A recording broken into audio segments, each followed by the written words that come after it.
Қайырлы күн. Здравствуйте. Hello everybody. Бүгін біз уақыт өлшем бірліктерін ағылшын, орыс, қазақ тілінде айтып үйренетін боламыз. Бастаймыз.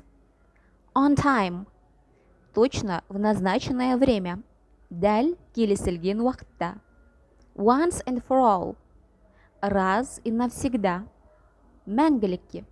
Once in a while. Изредка. Өте сирек. Right away. Как только, так сразу. Бірден. Round the clock. Круглосуточно.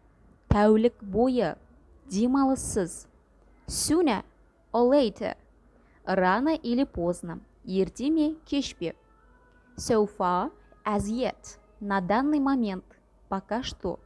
Әзірге. Дәл қазіргі уақытта. There is no hurry.